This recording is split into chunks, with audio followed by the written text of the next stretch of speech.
नमस्कार बच्चों, आप सभी का स्वागत है आपके अपने चैनल हिंदी बोध पर। आज हम इस वीडियो में पढ़ेंगे क्लास 12th के सिलेबस में शामिल लेसन नंबर 11।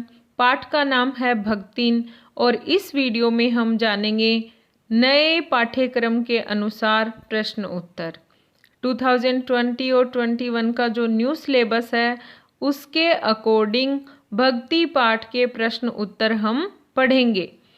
इस वीडियो में आप जानेंगे पिछले वर्षों के प्रश्न उत्तर जो सीबीएसई के एग्ज़ाम में आए हुए हैं, साथ ही नए सिलेबस के अनुसार 50 से 60 शब्दों के प्रश्न उत्तर और 30 से 40 शब्दों के प्रश्न उत्तर। तो चलिए हम शुरू करते हैं हमारा ये वीडियो।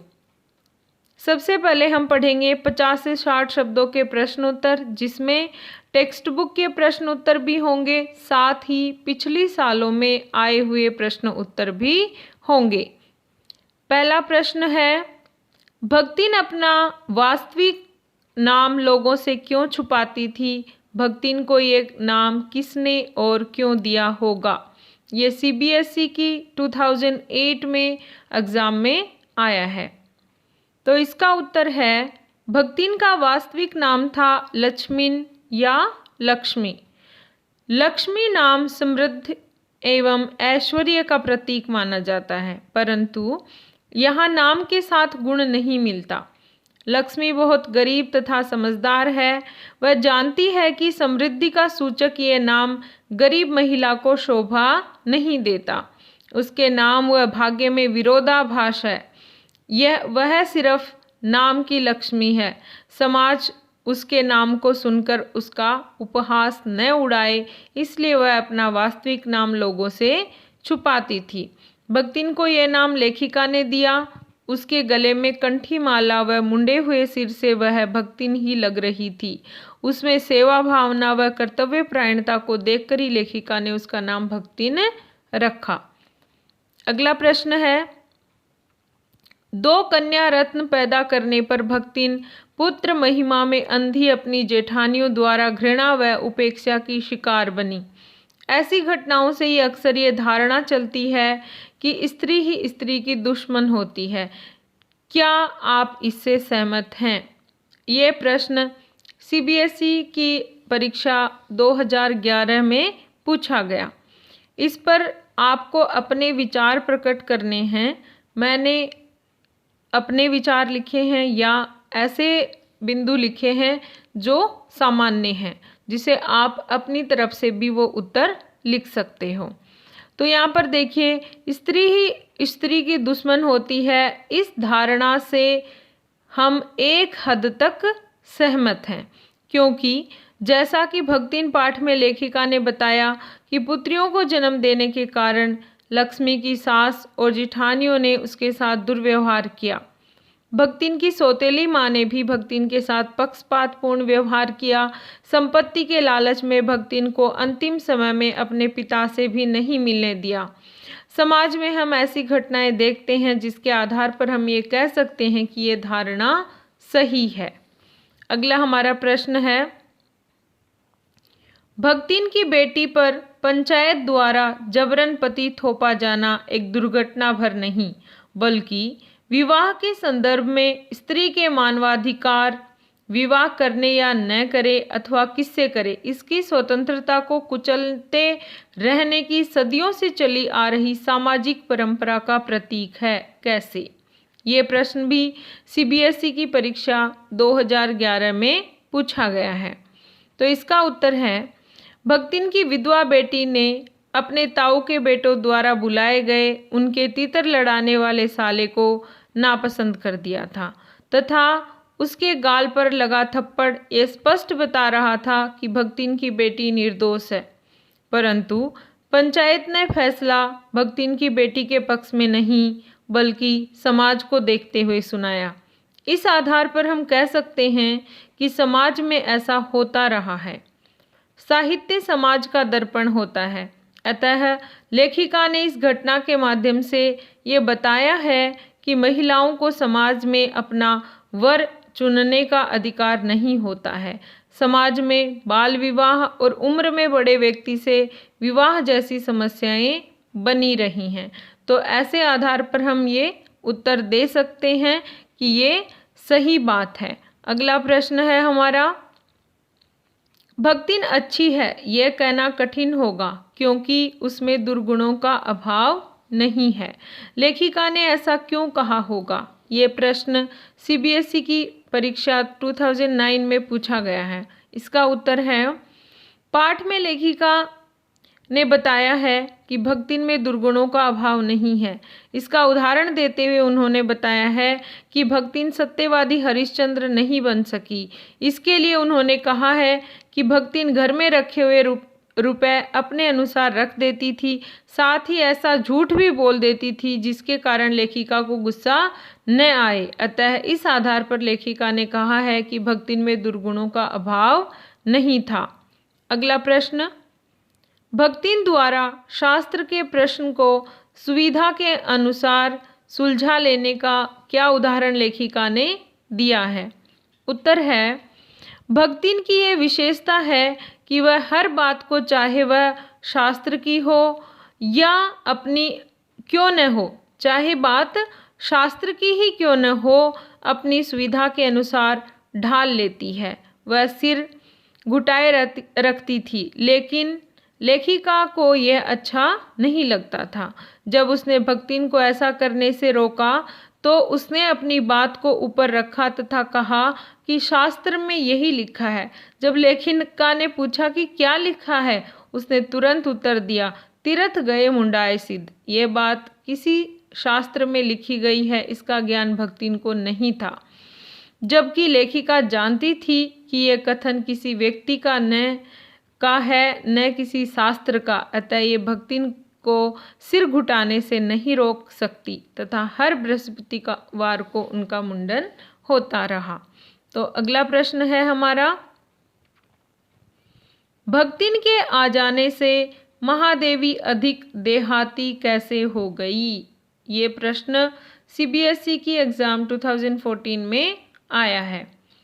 तो यहाँ पर पाठ में हमें लेखिका ने बताया है कि भक्तिन के आने के बाद लेखिका का जीवन ग्रामीण जीवन हो गया है, पर भक्तिन थोड़ी सी भी शहर के अनुसार बदली नहीं है। तो इसका उत्तर है, भक्तिन के आ जाने पर लेखिका अधिक देहाती हो गई। इसके लिए उन्होंने बताया है, लेखिका अब मकई का रात का बना सवेरे मट्ठे के साथ खाना पसंद करती है। जो मकई का बना भोजन है वो सुबह वो मट्ठे के साथ खा लेती हैं। महादेवी में इतना बदलाव आ गया है। बाजरे के तिल लगे पुए खाना पसंद करती हैं। ज्वार के भुने हुए भुट्टे के हरे दाने की खिचड़ी अब उन्हें पसंद आने लगी है और ज्वार के भुने हुए मुहिये की लपसी उन्हें हलवे से ज़्यादा पसंद आती है।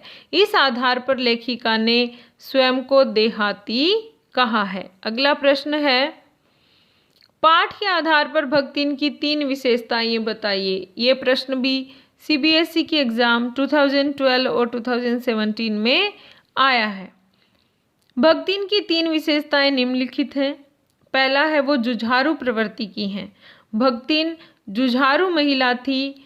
उसने कठिन परिस्थितियों का डटकर सामना किया। शादी के बाद ससुराल में मेहनत से खेतीबाड़ी की, पति की मृत्यु के बाद बेटियों की शादी की, समाज के भेदभावपूर्ण व्यवहार का कड़ा विरोध उन्होंने किया। भाग्य से पीड़ित, भक्तिन मेहनती थी परंतु भाग्य उसके सदैव विपरीत रहा। बचपन में माँ की मृत्यु हो गई थी। विमाता का दंश उसे झेलना पड़ा। ससुराल में 3 पुत्रियों का जन्म देने के कारण उपेक्षा मिली। पति की अकाल मृत्यु हुई। फिर दामाद की मृत्यु व परिवार के षड्यंत्र ने उसे तोड़कर रख दिया। अगला है सेवा भाव।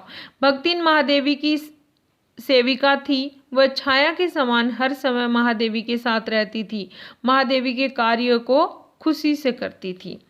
अगला प्रश्न है हमारे 30 से 40 शब्दों के प्रश्न उत्तर, जो आपकी परीक्षा में 2 अंक के पूछे जाएंगे और 50 से 60 शब्दों वाले 3 अंकों के होंगे। तो अब हम ये देखते हैं। पहला प्रश्न है, महादेवी जी ने भक्तिन के बारे में क्या लिखा है? तो महादेवी वर्मा ने भक्तिन के बारे में लिखा है, कि सेवक धर्म में हनुमान जी से स्पर्धा करने वाली भक्तिन किसी अंजना की पुत्री न होकर एक अनाम धन्या गोपालिका की कन्या है। नाम है लक्ष्मीन अर्थात लक्ष्मी। साथ ही लेखिका ने भक्तिन के संघर्ष व स्वभाव के बारे में भी बताया है। अगला प्रश्न है, भक्तिन व लेखिका के बीच कैसा संबंध था, अथवा महादेवी वर्मा और भक्तिन के संबंधों की 3 विशेषताओं का उल्लेख कीजिए। ये प्रश्न CBSE की 2015 की परीक्षा में पूछा गया है। तो इसका उत्तर है, लेखिका ने पाठ में बताया है कि भक्तिन और उसके बीच में स्वामी सेवक का संबंध है, यह कहना कठिन है। वो चाहकर भी भक्तिन को अपने से दूर नहीं कर सकती। भक्तिन को लेखिका नौकर भी नहीं करना चाहती, क्योंकि कोई भी नौकर दिन रात परछाई की तरह साथ नहीं रहता। लेखिका ने कहा है कि भक्तिन का स्वतंत्र व्यक्तित्व अपने विकास के परिचय के लिए ही मेरे जीवन को घेरे हुए है। अगला हमारा प्रश्न है, भक्तिन में अनेक अवगुणों के होते हुए भी महादेवी जी के लिए अनमोल थी, क्यों? लेखिका ने बताया है कि भक्तिन में दुर्गुणों की कमी नहीं है, परंतु वह लेखिका के लिए अनमोल है, क्योंकि वह सेवक धर्म में हनुमान के समान है। भक्तिन निस्वार्थ भाव से महादेवी जी की सेवा करती है। वह हमेशा उनके साथ रहती है। जब लेखिका रात में देर तक जगती रहती है, तब भक्तिन भी लेखिका के साथ जगती हैं और उनका ख्याल रखती हैं। इस आधार पर वह लेखिका के लिए अनमोल थी। अगला प्रश्न, भक्तिन का अतीत परिवार और समाज की किन समस्याओं से जूझते हुए बीता, पाठ के आधार पर उत्तर दीजिए। ये प्रश्न भी CBSE की 2013 के एग्जाम में आया है। उत्तर है, भक्तिन का जीवन संघर्ष करते हुए बीता। बचपन में ही उनकी मां नहीं रही। बाद में विमाता ने पक्षपातपूर्ण व्यवहार किया और समय से पहले शादी करवा दी। शादी के बाद बेटियों को जन्म देने के कारण सास व जेठानियों ने उसे परेशान किया। पति की अकस्मात मृत्यु और बेटियों की जिम्मेदारी तथा बाद में बड़ी बेटी के पति की मृत्यु, जेठ व जेठोतों का षड्यंत्र, इस आधार पर हम कह सकते हैं कि भक्तिन का जीवन परिवार व समाज की समस्याओं से जूझते हुए बीता। अगला प्रश्न, भक्तिन नाम किसने और क्यों दिया, पाठ के आधार पर उत्तर दीजिए। भक्तिन नाम महादेवी वर्मा जी ने दिया। जब भक्तिन लेखिका के पास काम के लिए आई तो उसने अपनी ईमानदारी का परिचय देते हुए सही नाम बताया, परंतु लेखिका को कहा कि वो उनका नाम लक्ष्मी न बुलाकर उसे उपनाम से बुलाए। तब लेखिका ने लक्ष्मी के गले की कंठी माला देखकर उसका नामकरण भक्तिन किया। तो ये था हमारा ये प्रश्न। अगला प्रश्न है, भक्तिन वाक्पटुता में बहुत आगे थी। वाक्पटुता मतलब उत्तर देने में, तर्क बोध करती थी वो। पाठ के आधार पर उदाहरण देकर पुष्टि कीजिए। हमें ये प्रमाणित करना है कि ऐसी थी वो, और पाठ का कोई भी उदाहरण या एग्जाम्पल आपको देना है। यह कथन सही है कि भक्तिन वाक्पटुता में बहुत आगे थी। उसके पास हर बात का सटीक उत्तर तैयार रहता था। लेखिका ने जब उसको सिर घुटाने से रोका तो उसका उत्तर था, तीर्थ गए मुंडाए सिद्ध। इसी तरह उसके बनाए खाने पर कटाक्ष करने पर उसने उत्तर दिया, वह कुछ अनाड़िन या फूहड़ नहीं। ससुर, पितिया ससुर, अजिया सास आदि ने उसकी पाक कुशलता के लिए न जाने कितने मौखिक प्रमाण दे डाले थे। तो इस आधार पर उन्हें वाक्पटु कहा गया है। ये था हमारा प्रश्न उत्तर का वीडियो, जो 2020 और 21 की जो परीक्षा होगी उसके निर्धारित पाठ्यक्रम के अनुसार था। अगर आपको ये वीडियो पसंद आया है तो लाइक ज़रूर करें, चैनल पर नए हैं तो सब्सक्राइब करें। Thank you.